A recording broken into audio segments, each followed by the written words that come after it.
జాగ్రత్తగా దేవుని మాటలు మనమందరం కూడా విందాము. మరి బైబిల్ గ్రంథంలో ఎంతో మంది మరి భక్తి కలిగిన స్త్రీలు బైబిల్ గ్రంథంలో ఎంతో మంది మనకు కనబడతారు. అందులో ఈరోజు ఒక తల్లి గురించి, ఒక స్త్రీ గురించి మనం అందరము కూడా మరి నేర్చుకోబోతున్నాము. ఆమె ఎవరో కాదు, బెతుయేలు కుమార్తె, లాబాను సహోదరి, ఇస్సాకు గారి భార్య, ఏశావు యాకోబుల తల్లి. ఆమె రిబుకమ్మ గారు. ఈరోజు రిబుకమ్మ గారి గురించి కొన్ని అద్భుతమైన విషయాలు మీకు చెప్పాలని నేను ఆశ కలిగి ఉన్నాను. మరి ఈరోజు ఆమె యొక్క క్యారెక్టర్ స్టడీ గురించి, ఆమె యొక్క గుణగణాలను గురించి ఈరోజు మనం అందరం కూడా చాలా జాగ్రత్తగా బైబిల్లో నుండి మనము ఆలోచన చేద్దాము. మరి బైబిల్లో ఎవరైనా ఒక వివాహము మన పిల్లలకు ఎలా చెయ్యాలో బైబిల్ గ్రంథంలో ఒక పద్ధతి రాయించాడండి దేవుడు. మరి మనందరికీ తెలుసు, అబ్రహాము గారి కుమారుడు మరి ఇస్సాక్ గారికి వివాహం చేయాలి అనుకుంటున్నప్పుడు అబ్రహాము గారు తాను నివసిస్తున్న కానానీయుల కుమార్తెలలో తన కుమారునికి మరి వివాహం చేయకూడదు అనుకొని, తాను ఎక్కడి నుంచి అయితే ఈ కానాను ప్రాంతానికి వచ్చాడో ఆ బంధువుల దగ్గర నుంచి ఇతను నాకు కుమారునికి ఒక భార్యను తీసుకొని రమ్మని ఇదిగోనండి ప్రార్థన చేసి అబ్రహాము గారి పెద్ద దాసుడైన ఎలియాజర్ను పంపిస్తాడు. ఎప్పుడు కూడా ఒక వివాహము మన పిల్లలకు చెయ్యాలి అనుకున్నప్పుడు ఏం చెయ్యాలి అంటే, మనము దేవునికి ప్రార్థన చేయాలి, మనము దైవ సేవకులకు చెప్పాలి, ఆ తర్వాత సంఘానికి చెప్పాలి, వారందరూ కూడా ప్రార్థనలో పెట్టాలి. అదే మీరు ఆదికాండము 24వ అధ్యాయము 1వ వచనము నుండి 7వ వచనం వరకు గల లేఖన భాగాలు మనకు కనబడతాయి. అప్పుడు పెద్దదాసుడు అంటాడు, మరయ్యా పెళ్లి చూపులు జరగకుండా ఎవరైనా వస్తారా మీరు ఆలోచించండి. ఇప్పుడు అమ్మాయి చూసుకోవాలి, అబ్బాయి చూసుకోవాలి, ఇవన్నీ చూసుకోవాలి కదండి. అసలు పెళ్లి చూపులు అనేటివి లేవండి. మరి ఒకవేళ అమ్మాయి రానంటే మరి ఇస్సాకు నేను తీసుకెళ్లాలా అని అన్నప్పుడండి, నా కుమారుడు మాత్రము రాడు. అంత దేవుని మీద విశ్వాసం ఉన్నదండి అబ్రహాము గారికి. ఆ తర్వాత ప్రార్థన చేసుకొని ఎలియాజరు వెళతాడు.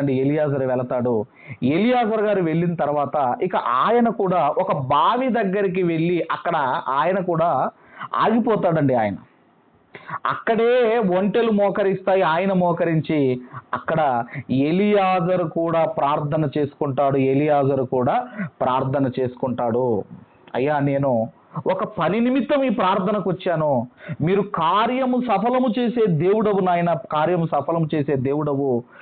ఏ అమ్మాయి అయితే మాకు నీళ్లు చేదిపోస్తుందో, ఈ ఒంటెలకు నీళ్లు చేదిపోస్తుందో ఆ అమ్మాయిని నా యజమానుని కుమారునికి భార్యగా నేను తీసుకుని వెళతానని అతను ప్రార్థన చేసుకుంటాడు. ఈ సందర్భం కూడా మీకు అదే ఆదికాండం 24వ అధ్యాయము 8వ వచనము నుంచి మీరు 12వ వచనం వరకు గల ఈ వాక్య భాగాలన్నీ కూడా 14 వరకు ఇవన్నీ కూడా మీరు తర్వాత చదువుకోండి.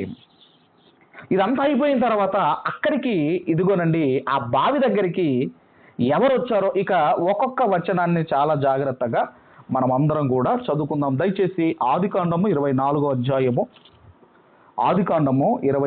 అధ్యాయము దయచేసి 24వ అధ్యాయము 15వ వచనం నుంచి మనము చదవగలిగితే, అతడు మాటలాడుట చాలింపక ముందే అబ్రహాము కుమారుడైన నాహోరు భార్యయగు మిల్కా కుమారుడైన బెతుయేలుకు పుట్టిన రిబ్కా కడవ భుజం మీద పెట్టుకొని వచ్చాను. ఆ బావి దగ్గరికి ఎవరు వచ్చారు అంటే, బెతుయేలు కుమార్తె లాబాను సహోదరి అయిన రిబుకమ్మ ఆ బావి దగ్గరికి వచ్చిందండి. ఇక ఒక్కొక్క విషయాన్ని మనం ఆలోచిద్దాము. ఇప్పుడు 16వ వచనాన్ని మనం చూడగలిగితే, ఆ చిన్నది మిక్కిలి చక్కనిది, ఆమె కన్యక, ఏ పురుషుడును ఆమెను కూడలేదు, ఆమె ఆ బావిలోనికి దిగిపోయి కడవను నీళ్లతో నింపుకొని ఎక్కిరాగా ఇక మొదటి గుణగణాలు మనము రిబుకమ్మ యొక్క క్యారెక్టర్ స్టడీని మనం ఆలోచిస్తున్నాము. The character study of Rebecca. ఇప్పుడు ఈ రిబుకమ్మ ఎలాంటిది అన్నప్పుడు అండి, ఆమె మిక్కిలి చక్కనిది. ఆమె మిక్కిలి చక్కనిది. చాలామంది అందంగా ఉంటారు కానీ వాళ్ళ గుణము కానివ్వండి, వాళ్ళ యొక్క పనులు కానివ్వండి అందముగా ఉండరండి, అందముగా ఉండవండి వాళ్ళవి. పైకి మాత్రం అందంగానే ఉంటారు, వాళ్ళు కనిపించడానికి అందంగా కనిపిస్తారు కానీ వాళ్ళ పనులు అందంగా ఉండవు, వాళ్ళ గుణము కూడా అందంగా ఉండదండి, వాళ్ళ గుణం కూడా బాగుండదండి వాళ్ళది. అందుకే స్త్రీలకు అందముతో పాటు గుణం ఉండాలి, అందముతో పాటు వివేకం ఉండాలి, వివేకం ఉండాలి, వివేకం ఉండాలి. ఇటు గుణం ఉండాలి, అలాగే అందము కూడా ఉండాలి. అందమే ఉండి ఒకవేళ గుణము లేదనుకోండి, అందమే ఉండి ఒకవేళ అనుకువ లేదనుకోండి, ఒకవేళ వివేకము లేదనుకోండి, దానికి కూడా ఏమి రాయించాడో మీరు చూడగలిగితే దయచేసి సామెతల గ్రంథం 11వ అధ్యాయము, అందరూ కూడా సామెతల గ్రంథము 11వ అధ్యాయము 22వ వచనాన్ని మనం అందరం కూడా చదువుకుందాం. 11వ అధ్యాయం 22వ వచనము, వివేకము లేని సుందర స్త్రీ పంది ముక్కుకున్న బంగారు కమ్మి వంటిది. అంటే అందముండి గుణము లేకపోయినా, అందముండి వివేకము లేకపోతే ఏమంటున్నాడు అంటే పంది ముక్కుకున్న బంగారు కమ్మి వంటిది. ఆ పంది ముక్కుకు ఒక బంగారు కమ్మ ఉంటే అది తీసుకొని ఎక్కడ ఎక్కడ పెడుతుందండి. అందుకేనండి చాలా మంది అందము చూసుకొని గర్వించే వాళ్ళు కూడా లేకపోలేదు, అందాన్ని చూసుకొని గర్వించే వాళ్ళు కూడా లేకపోలేదు. ఏం అందంలో ఏముంది మీరు ఆలోచించండి. ఒకప్పుడు ఐశ్వర్యరాయి ప్రపంచ సుందరి, మిస్ వరల్డ్. ఆమె ఒకప్పుడు ఐశ్వర్యరాయ్ అంటే మిస్ వరల్డ్. ఈరోజు ఆమె అందం ఏమైపోయింది, అందం ఏమైపోయింది.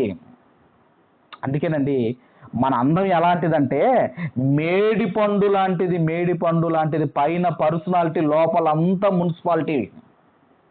కాబట్టి మనం ఆలోచన చేయగలిగితే, అందుకేనండి ఒక స్త్రీకి ఏముండాలి అన్నప్పుడు అందం ఉండాలి, అలాగే ఇదిగో గుణం ఉండాలి, గుణం ఉండాలి, గుణం ఉండాలి. అందుకేనండి ఎవరు కొనియాడబడతారో మీరు చూడగలిగితే, ఎవరు కొనియాడబడతారో మీరు చూడగలిగితే అదే సామెతల గ్రంథం 31వ అధ్యాయము, సామెతల గ్రంథం 31వ అధ్యాయము దయచేసి 30వ వచనాన్ని మనం అందరము కూడా చదువుకుందాం. 30వ వచనములో ఏముందంటే అందము మోసకరము, సౌందర్యము వ్యర్థము. అంటే ఏ స్త్రీకైనా ఏ పురుషునికైనా అందాన్ని చూసుకొని గర్విస్తే అది మోసకరము, అది మోసకరము. యెహోవా యందు భయభక్తులు కలిగిన స్త్రీ కొనియాడబడును, కొనియాడబడును. ఒక పురుషుడైనా ఒక స్త్రీ అయినా కొనియాడబడాలి, కొనియాడబడాలి అంటే ఏముండాలి అంటే అందం లేకపోయినా పర్వాలేదు, దేవుడంటే భయము భక్తి ఉండాలి, దేవుడంటే భయము భక్తి ఉండాలి. అందుకేనండి ఈ స్త్రీలు ఒకవేళ అందము చూసుకొని ఒకవేళ గర్విస్తే, ఇంకా గర్విష్ఠురాలుగా ఉంటే ఆయన ఏమన్నాడో మీరు చూడగలిగితే పెద్ద ప్రవక్తలు ఒక ప్రవక్త యెషయా గ్రంథము 3వ అధ్యాయము, యెషయా గ్రంథము 3వ అధ్యాయము దయచేసి 16వ వచనాన్ని మనం అందరము కూడా చదువుకుందాము. 3వ అధ్యాయం 16వ వచనములో 16-17 వచనాల్లో, మరియు యెహోవా సెలవిచ్చినది ఏమనగా సియోను కుమార్తెలు గర్విష్ఠురాండ్రై మెడచాచి నడుచుచు, ఓర చూపులు చూచుచు, కులుకుతో నడుచుచు, తమ కాళ్ళ గజ్జలను మోగించుచున్నారు. కాబట్టి ప్రభువు సియోను కుమార్తెల నడి నెత్తి బోడి చెయ్యును, బోడి చెయ్యును. దేవుడు ఏమంటున్నాడు అంటే ఒకవేళ గర్విష్ఠురాలు అయితే ఏమి చూసుకొని, ధనాన్ని చూసుకోనా, అందాన్ని చూసుకోనా, లేకపోతే సౌందర్యాన్ని, దేన్ని చూసుకొని నువ్వు గర్విష్ఠురాలు అవుతున్నావో దేవుడు అంటున్నారు గర్విష్ఠురాలు అయితే నేను గుండు చేస్తాను అని దేవుడు అంటున్నాడు. కొంతమంది అండి వివాహానికి ముందు గర్విష్ఠురాలుగా ఉంటారు, ఆ తర్వాత మృదువుగా మారతారు. కొంతమంది వివాహం అయినాక వీళ్ళు గర్విష్ఠురాలు అవుతారు.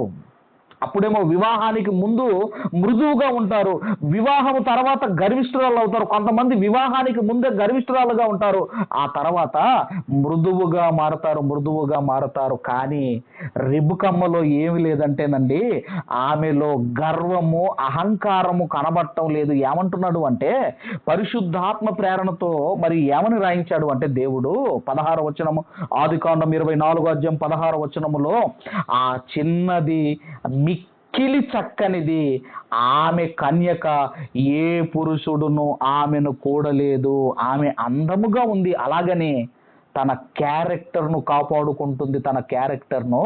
కాపాడుకుంటుంది. కాబట్టి మొదటి విషయం ఏంటంటే, ఆమె చక్కనిది. అందాన్ని చూసుకొని ఆ గర్వించే ఆ గుణము ఆమెలో కనబడటం లేదు.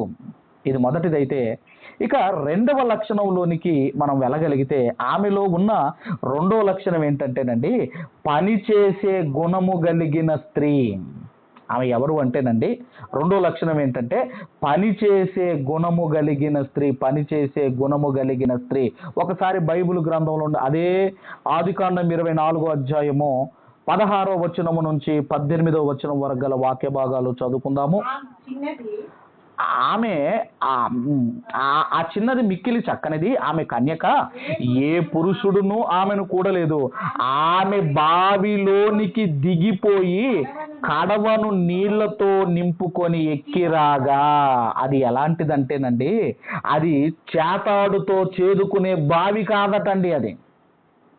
అది చేతాడుతో చేదుకునే బావి కాదటండి, అది దిగుడు బావి. అంటే నీళ్లు తీసుకురావడానికి బావిలోనికి దిగాలి పైకెక్కాలి.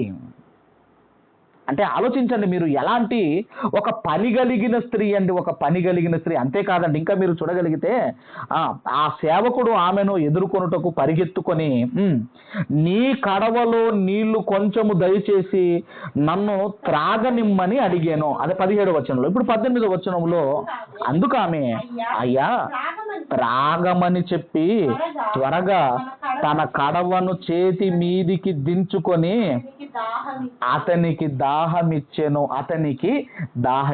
ఏమంటుందంటే, అయ్యా అని ఒక మర్యాద కనపడుతుంది. అయ్యా ఇదిగో తాగయ్యా అని ఒక మర్యాదతో పిలుస్తుంది. 19వ వచనంలో ఏమందో మనం చూడగలిగితే, 19వ వచనంలో, మరియు ఆమె అతనికి దాహమిచ్చిన తర్వాత, నీ ఒంటెలు త్రాగు మట్టుకు వాటికి నీళ్లు చేదిపోయుదునని చెప్పి ఏమంటుందంటే, అయ్యా నువ్వు నీళ్లు తాగటమే కాదు, నీతో వచ్చిన వాళ్ళు తాగటమే కాదు, నీతో వచ్చిన ఒంటెలకు కూడా నేను నీళ్లు చేదిపోస్తాను. అంటే ఈమెలో ఏ గుణం కనపడుతుందంటే, పనిచేసే ఆ లక్షణం ఈమెలో కనబడుతుంది. సాధారణంగా మనుషుల కంటే తాగడానికి చేదిపోస్తారు, కానీ ఒంటెలకు కూడా నేను చేదిపోస్తాను అంటుందంటే, అసలు ఒంటెలు ఏమైనా తాగుతాయా? మీరు ఆలోచించండి. కొన్ని ఒంటెలటండి 10 నిమిషాలకు 100 నుంచి 130 లీటర్ల నీళ్లు తాగుతాయటండి కొన్ని ఒంటెలు. మరికొన్ని రకముల ఒంటెలు 10 నిమిషాలకు 200 లీటర్ల నీళ్లు తాగుతాయట. మరి ఇప్పుడు ఇన్ని నీళ్లు ఆమె ఎలా తీసుకురావాలి? అప్పుడు ఏమన్నా మనకులాగా స్విచ్ చేయగానే మోటార్లో నుంచి నీళ్ళు వస్తాయా? బోరులో నుంచి నీళ్ళు వస్తాయా? ఇప్పుడు మనకి ఫెసిలిటీ ఉంది, కానీ ఆ రోజు ఆమె బావిలోనికి దిగాలి, నీళ్లు తీసుకోవాలి, ఆ కడవ చేత పట్టుకొని మళ్ళీ పైకెక్కాలి. కానీ అంటుంది, మీకు నీళ్లు పోస్తాను, మీ కుటుంబీకులకు, ఇదిగో మీరు తీసుకొచ్చిన ఆ ఒంటెలకు కూడా నేను నీళ్లు పోస్తాను. ఈరోజు గొడవలు ఎక్కడ జరుగుతున్నాయంటేనండి, కుటుంబంలో ఎక్కువగా ఈ పనులు చెయ్యలేక భార్యలు ఏమంటున్నారు అంటే, ఇదిగో భర్తతో, నీకు చేస్తాను కానీ మీ అమ్మకు మీ నాన్నకు నేను ఎందుకు చేస్తాను? వాళ్ళకు పని చేయడానికి నేను మీ ఇంటికి వచ్చానా? నీకంటే చేస్తాను, కానీ వాళ్ళకు నేను ఎందుకు చేస్తాను? అక్కడ గొడవలు స్టార్ట్ అవుతున్నాయి. కాబట్టి మనం ఆలోచన చేయగలిగితే, ఆమెలో ఉన్న గుణగణం ఏంటంటేనండి, ఆమెలో పని చేసే ఆ గుణం, ఆ లక్షణము ఆమెలో కనబడుతుంది, ఆమెలో కనబడుతుంది. 20వ వచనంలో మనం చూడగలిగితే, అదే అధ్యాయము 20వ వచనం మనము చదవగలిగితే, 20వ వచనం మనం చదవగలిగితే త్వరగా గాడిలో తన కడవ స్మరించి తిరిగి చేదుటకు ఆ బావికి పరిగెత్తుకొని పోయి అతని ఒంటెలన్నింటికి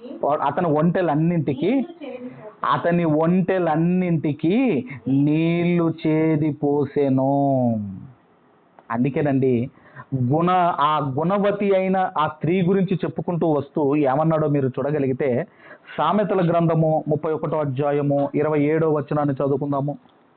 సామెతల గ్రంథము 31వ అధ్యాయము 27వ వచనములు ఏమన్నాడో మనం చూడగలిగితే, ఆమె తన ఇంటి వారి నడతలను బాగుగా కనిపెట్టును, పని చెయ్యకుండా ఆమె భోజనము చెయ్యదు. పని చెయ్యకుండా ఆమె భోజనము చెయ్యదు. అంటే స్త్రీలు ఎలా ఉండాలి అంటే పనులు చేసుకునే వారిగా ఉండాలి. ఎవరి పనులు వాళ్ళు చేసుకుంటే మీరు హెల్దీగా ఉంటారు, ఆరోగ్యముతో ఉంటారు. అందుకేనండి ఈరోజు పనులు చేయటంలో ప్రతి దానికి బట్టలు ఉతకాలంటే మిషన్ వచ్చేసింది, నీళ్లు మొయ్యాలంటే మిషన్ వచ్చేసింది, గిన్నెలు కడగాలంటే మిషన్ వచ్చేసింది, ఇల్లు కడగాలంటే మిషన్ ప్రతి దానికి మిషన్ వచ్చేసరికి ఇదిగోనండి రోగాలు వస్తున్నాయి, శరీరాలు రోగాలమయం అవుతున్నాయి. అక్కడికి వెళ్ళిన తర్వాత సైకిల్ దొక్కండి, అన్ని ఇవే ఎక్సర్సైజులు అండి. ఈ నీళ్లు చేదే ఎక్సర్సైజు, బట్టలు పిండే ఎక్సర్సైజు, ఇల్లు తుడిచే ఇవే ఎక్సర్సైజులు చేయించి వాళ్ళు డబ్బులు తీసుకుంటున్నారు. అదేదో పని ఇంటి దగ్గర చేసుకుంటే స్త్రీలు ఆరోగ్యంగా ఉంటారు. కాబట్టి ఇక్కడ ఏమంటున్నాడు, ఇక్కడ ఏమని చెబుతున్నాడు అంటేనండి, ఆ స్త్రీ అటండి పని చెయ్యకుండా ఆమె భోజనము చెయ్యదు. పని చెయ్యకుండా ఆ స్త్రీ భోజనము చెయ్యదు. కాబట్టి ఒంటెలన్నింటికి నీళ్లు చేది పోసిందండి, నీళ్లు చేది పోసింది. ఇంకొక మాట కూడా మీరు చూడగలిగితే, తెస్సలోనిలకు రాసిన 2వ పత్రిక 3వ అధ్యాయము దయచేసి 10వ వచనాన్ని మనం చదువుకుందాము. తెస్సలోనిలకు రాసిన 2వ పత్రిక 3వ అధ్యాయము 10వ వచనాన్ని మనం అందరం కూడా చదువుకుందాము. మరియు మేము మీ యొద్ద ఉన్నప్పుడు ఎవడైనను పని చెయ్యని నొల్లని ఎడల వాడు భోజనము చెయ్యకూడదని మీకు ఆజ్ఞాపించితిమి గదా. అంటే పని చెయ్యకుండా భోజనము తినే అర్హత లేదటండి. అంటే పని చేసేవాడే భోజనము తినడానికి అర్హుడు.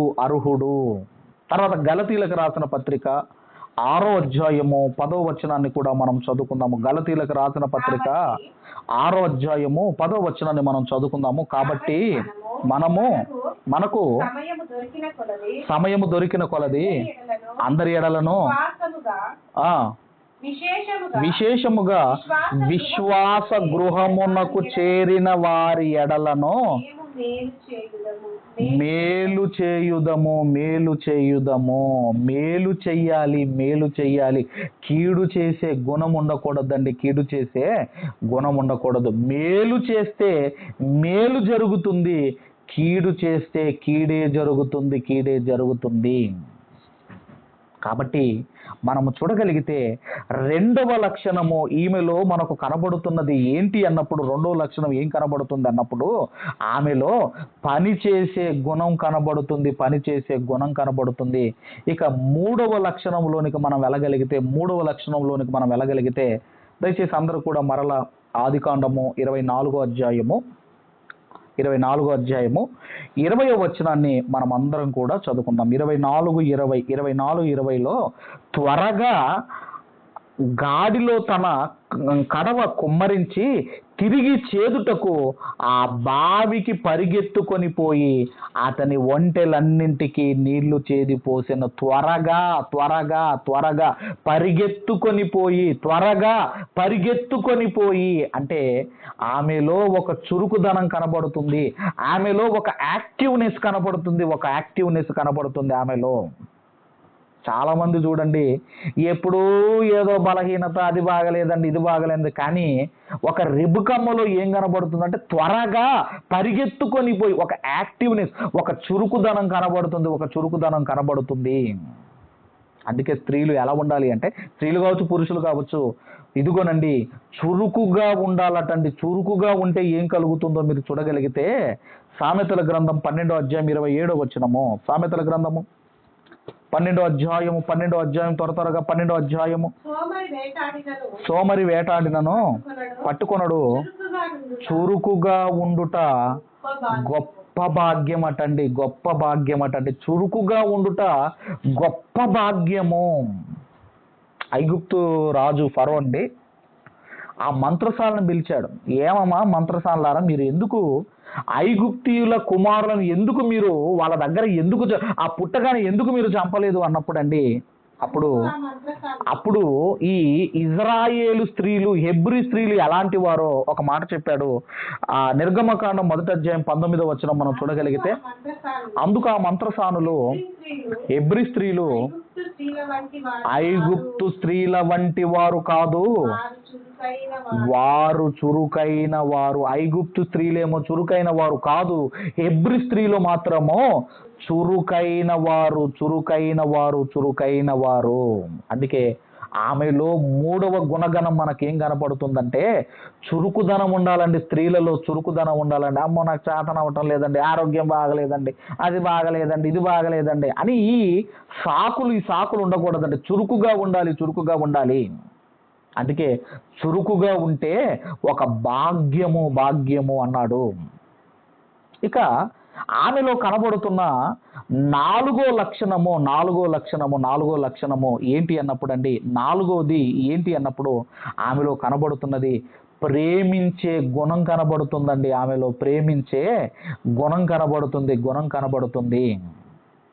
ఒకసారి మనము చూడగలిగితే దయచేసి ఆదికాండము 24వ అధ్యాయము 21 నుంచి 23 వరకు, 21 నుంచి 23 వరకు మనం చూడగలిగితే, ఆ మనుషుడు ఆమెను తేరి చూచి తన ప్రయాణమును యెహోవా సఫలము చేసెనో లేదో తెలుసుకొనవలనని ఊరకుండెను. ఒంటెలు త్రాగుట అయిన తర్వాత ఆ మనుషుడు అరతులము ఎత్తుగల బంగారపు ముక్కు కమ్మిని ఆమె చేతులకు 10 తులముల ఎత్తుగల 2 బంగారు కడియములను తీసి, నీవు ఎవరి కుమార్తెవు? దయచేసి నాతో చెప్పుము, నీ తండ్రి ఇంట మేము ఈ రాత్రి బస చేయుటకు స్థలం ఉన్నదా అని అడిగాను. ఇక్కడ మీరు చూడగలిగితేనండి, 4వ లక్షణం ఆమెలో ఏం కనబడుతుందంటే, ఆమెలో ప్రేమించే గుణం కనబడుతుంది. చాలా మందిలో ఇదిగోనండి ప్రేమించే గుణం ఉండదు, కానీ పైకి మాటల్లో మాత్రం ప్రేమిస్తారు. ప్రేమ మాటల్లోనే కనబడుతుంది, కానీ ఇదిగోనండి మన క్రియలలో ప్రేమ కనపడాలి. ఒకసారి హెబ్రీ పత్రిక 13వ అధ్యాయం 1వ వచనాన్ని ఒకసారి మనం చదువుకుందాం. హెబ్రీలకు రాసిన పత్రిక దయచేసి 13వ అధ్యాయము 1వ వచనాన్ని మనం అందరము కూడా చదువుకుందాము. సహోదర ప్రేమ నిలవరముగా ఉండనీయుడి, ఆతిథ్యము చేయ మరువకుడి, దాని వలన కొందరు ఎరుగకయే దేవదూతలకు ఆతిథ్యము చేసిరి. ఇదిగోనండి రిబుకా గారికి ఈ ఎలియాజరు వచ్చాడు కదా, ఈ ఎలియాజరు తన యజమాని కుమారునికి భార్యగా తీసుకొని వెళ్ళడానికి వచ్చాడు అన్న సంగతి ఇదిగోనండి రిబుకమ్మకు తెలుసా అంటే తెలియదు. అసలు వాళ్ళు ఎవరో తెలియదండి. అయ్యా మీకు నీళ్లు చేది పోస్తాను, మీ ఒంటెలకు కూడా నేను నీళ్లు చేది పోస్తాను. ఆమెలో ప్రేమించే గుణం కనబడుతుంది. అమ్మా మీ ఇంట్లో స్థలం ఉన్నదా అని ఎలియాజర్ గారు అడిగినప్పుడు 24 నుంచి మనం చూడగలిగితే 24, 25 మనం చూడగలిగితే, అదే ఆదికాండం 24వ అధ్యాయం 25 వచనాలు మనం చూడగలిగితే, అందుకామె నేను నాహోరుకు మిల్కా కనిన కుమారుడగు బెతుయేలు కుమార్తెన నేను, మరియు ఆమె మా యొద్ద చాలా గడ్డియు మేతయు రాత్రి బస చేయుటకు స్థలమును ఉన్నవనగా. ఆమె ఏమంటుందంటే, అయ్యా మా దగ్గర మీరు విశ్రాంతి తీసుకోవడానికి స్థలం ఉంది, అలాగే మీ ఒంటెలకు గడ్డి ఉంది, మేత ఉంది, రాత్రి మీరు బస చేయడానికి మా దగ్గర స్థలం ఉంది, మా దగ్గర స్థలం ఉంది. అంటే ఆమెలో ఏం గుణం కనబడుతుంది అంటే ప్రేమించే గుణం కనబడుతుంది, ప్రేమించే గుణం కనబడుతుంది. అంటే ఒక స్త్రీ గుణం ఎప్పుడు తెలుస్తుందట అంటేనండి వడ్డించేటప్పుడు తెలుస్తుందటండి, వడ్డించేటప్పుడు తెలుస్తుందటండి. వడ్డించేటప్పుడు ఏమంటారట అంటే కొంతమంది స్త్రీలు చాలా చాలా సరిపోయిందా సరిపోయిందా అంటారటండి. అంటే దాని అర్థం ఏంటంటే ఇదిగోనండి, ఏ స్త్రీ అయితే చాలా చాలా అని ఇదిగో సరిపోయిందా సరిపోయిందా అంటుందో ఆ స్త్రీలో ప్రేమ ఉన్నట్టు కాదటండి. మరి ఎవరిలోనంటే ఇదిగోనండి ఇంకా వేసుకోండి అని ఎవరైతే అంటారో ఇదిగోనండి ఆమెలో ప్రేమించే గుణమున్న స్త్రీ అండి, ప్రేమించే గుణమున్న స్త్రీ. కాబట్టి రిబుకా గారు ఏమంటున్నారు అంటే అయ్యా మా దగ్గర మేత ఉంది, మా దగ్గర గడ్డి ఉంది, మీరు విశ్రాంతి తీసుకోవడానికి మా దగ్గర చోటు ఉంది, మా దగ్గర చోటు ఉంది. అందుకేనండి ఈయన వచ్చిన కార్యము సఫలమైంది అని ఇప్పుడు ఎలియాజరు గారు ఏం చేస్తున్నారో చూడగలిగితే 26, 27 వచనాలు అదే అధ్యాయము 26, 27 మనం చూడగలిగితే ఆ మనుషుడు తన తల వంచి యెహోవాకు మొక్కి అబ్రహాము అను నా యజమానుని దేవుడైన యెహోవా స్తుతింపబడును గాక, ఆయన నా యజమానునికి తన కృపను సత్యమును చూపుట మానలేదు. నేను త్రోవలో ఉండగానే యెహోవా నా యజమానుని బంధువుల ఇంటికి నన్ను నడిపించిన నేను. అంటే ఎలియాజరు గారు అనుకునే ఆ లక్షణాలు రిబుకమ్మలో కనబడుతున్నాయి గనుకనే దేవునికి స్తుతులు చెల్లిస్తున్నాడు, దేవునికి కృతజ్ఞతాస్తుతులు చెల్లిస్తున్నాడు. అంటే ఆమెలో ఉన్న ఆ 4వ లక్షణమే ప్రేమించే గుణము కలిగిన స్త్రీ. ఇక 5వ లక్షణం త్వరగా 5వ లక్షణం మనం చూడగలిగితే దేవుని చిత్తము నెరవేర్చిన స్త్రీగా మనకు కనబడుతుంది, ఆదికాండము 24వ అధ్యాయము 54 నుంచి 58 వచనాలు త్వరగా మనం చదువుకుందాము. అతనితో కూడా ఉన్న మనుషులు అన్నపానములు పుచ్చుకున్న తర్వాత అక్కడ రాత్రి అంతయు నుండిరి. ఉదయమున వారు లేచినప్పుడు అతడు నా యజమానుని యొద్దకు నన్ను పంపించుడని చెప్పగా ఆమె సహోదరుడును ఆమె తల్లియును ఈ చిన్నదాన్ని 10 దినములైనను మా యొద్ద ఉండనిమ్ము, ఆ తర్వాత ఆమె వెళ్ళవచ్చును అనిరి. అప్పుడు అతడు యెహోవా నా ప్రయాణమును సఫలము చేసెను గనుక నాకు తడువు కానియక నన్ను పంపించుడి, నా యజమానుని యొద్దకు వెళ్ళెదనని చెప్పినప్పుడు వారు ఆ చిన్నదాన్ని పిలిచి ఆమె ఏమనునో తెలుసుకొందుమని చెప్పుకొనిరి.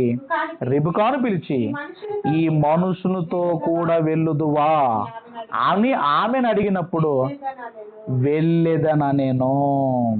కుటుంబీకులు వాళ్ళ అన్న వాళ్ళందరూ పిలిచి తల్లి అందరూ పిలిచి అడుగుతున్నారు, అమ్మా ఈ మనుషునితో నువ్వు వెళతావా, ఈ మనుషునితో నీవు వెళుతావా? అప్పుడు ఆమంటుంది నేను వెళుతాను. అంటే ఎవరు అంటే ఈమె ఒక దేవుని చిత్తము నెరవేర్చిన స్త్రీగా మనకు కనబడుతుంది. అసలు పెళ్లి చూపులు ఇవ్వండి, ఒక పెళ్లి చూపులు లేవు, ఇటేడు తరాలు అటేడు తరాలు చూడాలంటారు. ఒక మ్యారేజ్ చేయాలి అంటే ఎంతో ప్రాసెస్ ఉంటుంది కదా, ఎంతో పద్ధతులు ఉంటాయి కదా. వాళ్ళ తల్లిదండ్రులు అడుగుతున్నారు, అమ్మా వీళ్ళతో వెళతావా అంటే నేను వెళతాను అంటే దేవుని చిత్తము నెరవేర్చే స్త్రీగా కనబడుతుంది. ఆమెలో 5వ లక్షణం కనబడుతుందండి. ఇక 6వ లక్షణం ఆమెలో ఏం కనబడుతుంది అన్నప్పుడు ఒక వినయము కలిగిన స్త్రీ కనబడుతుంది. ఒక వినయము కలిగిన స్త్రీగా, ఒక వినయ విధేయతలు కలిగిన స్త్రీగా ఆమె కనబడుతుంది. ఒక్కసారి అదే అధ్యాయము ఆదికాండం 24వ అధ్యాయము 63, 64 వచనాలు మనం అందరము చదువుకుందాము. ఇస్సాకు బెయేరు లహాయి రోయి మార్గమున వచ్చి దక్షిణ దేశమందు కాపురముండెను. సాయంకాలమున ఇస్సాకు పొలములో ధ్యానింప బయలు వెళ్ళి కన్నులెత్తి చూచినప్పుడు ఒంటెలు వచ్చుచుండెను. ఒంటెలు వస్తున్నాయి. ఇక మనం చూడగలిగితేనండి, ఈమెలో ఏం కనబడుతుందంటే, ఎప్పుడైతే ఈమె ఆ ఇస్సాకు గారి దగ్గరకు వస్తుందో, తర్వాత 64వ వచనం మనం చూడగలిగితే, రిబుకా కన్నులెత్తి ఇస్సాకును చూచి ఒంటె మీద నుండి దిగి, కాబోయే భర్త కాదో తెలియదండి, ఆయన కనబడగానే ఒంటె మీద నుండి దిగి, అంటే ఒక వినయ విధేయతలు కనబడుతున్నాయి. అంటే ఒక భర్తను గౌరవించే ఆ స్థితి కనబడుతుంది. ఈరోజు కొంతమంది ఈరోజు నేను ఒక న్యూస్ చూశాను. ఆ భార్య ఏం చేసిందంటే భర్త నరాల్లోనికి హార్పిక్ ఎక్కించిందంటే మీరు ఆలోచించండి. ఎందుకు ఇలా తయారవుతున్నారు? దేవుడు ఊరుకుంటాడా? ఒక ప్రియుడు మోజులో పడి భర్తకు తాగించి నరాల్లోనికి హార్పిక్ ఎక్కించి చంపిందంటే ఎందుకు ఇలా తయారవుతున్నారు? అందుకేనండి, ఈమె ఎలా కనబడుతుందంటే భర్తను గౌరవించే స్త్రీ అండి. అందుకే సామెతల గ్రంథంలో ఏం రాయబడుతుందంటే, గుణవతి అయిన భార్య గురించి చెబుతూ, ఆమె తన భర్తకు మేలే చేస్తుంది కానీ కీడు చేయదండి. కథ ఈమె దిగిపోయి, ఇదిగోనండి తర్వాత 65వ వచనం మనం చూడగలిగితే, మనలను ఎదుర్కొనుటకు పొలములో నడుచుచున్న ఆ మనుషుడు ఎవరని దాసుని అడగగా, ఇతడు నా యజమానుడని చెప్పెను గనుక ఆమె ముసుగు వేసుకొనెను. అంటే ఎప్పుడైతే ఇదిగో అతను నా మా యజమానుడని తెలిసిందో వెంటనే ముసుకేసుకుంది. ఒక మర్యాద తెలిసిన స్త్రీ అండి ఆమె.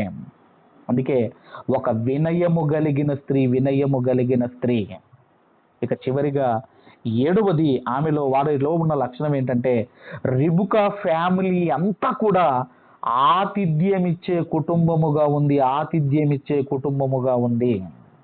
అందుకేనండి, ఆ బెతూయేలు కానివ్వండి, లాబాను కానివ్వండి, ఈ వీరి ఫ్యామిలీ అంతా కూడా ఎలియాజరుతో వెళ్ళిన వారికి, ఆ ఒంటెలకు, వాటన్నిటికీ కూడా వీళ్ళకు రాత్రిరంతా బస చేయడానికి స్థలం ఇచ్చి, వాటికి మేత గడ్డి పెట్టి, వాళ్ళకి ఏమిచ్చారు అంటే ఆతిథ్యం ఇచ్చారు.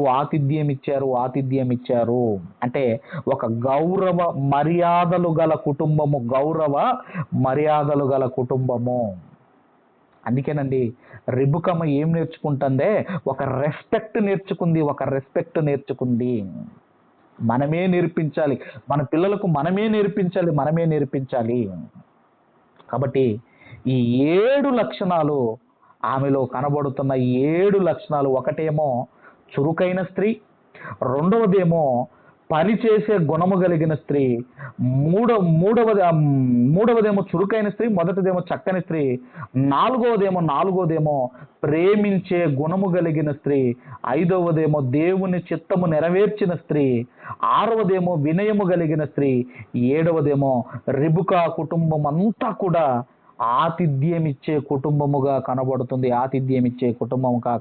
చివరిగా ఇంకొక లక్షణం చూసి ముగించుకుందాం. ఈమెలో ఏ లక్షణం ఉందంటేనండి, ఏ లక్షణం ఉందో చివరిగా అదే ఆదికాండము 24వ అధ్యాయము 67వ వచనాన్ని చదువుకొని మనం ముగించుకుందాం. 67వ వచనము, ఇస్సాకు తల్లి అయిన శారా గుడారములోనికి ఆమెను తీసుకొని పోయాను.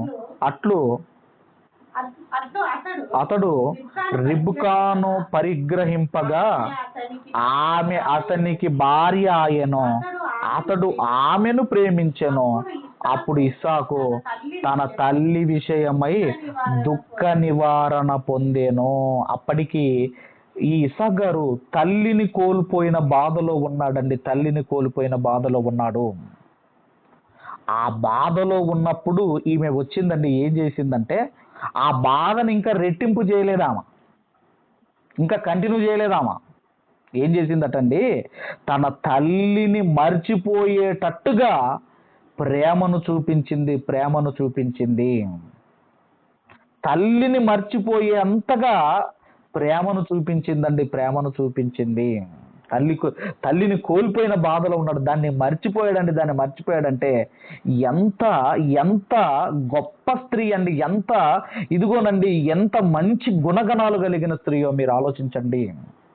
కాబట్టి ఈ లక్షణాలన్నీ కూడా మీరు ఆలోచన చేయగలిగితే ఆమెలో ఇన్ని మంచి లక్షణాలు కనబడుతున్నాయి. కాబట్టి ఇలాంటి లక్షణాలు మనలో ఉన్నాయో లేవో ఒక్కసారి మిమ్మల్ని మీరు పరిశీలన చేసుకోవాలని కోరుకుంటూ నా ఈ మాటలు ముగిస్తున్నాను. దేవుడు మనందరిని దీవించి ఆశీర్వదించును గాక. ఆమేన్. ఆమేన్. ఆమేన్.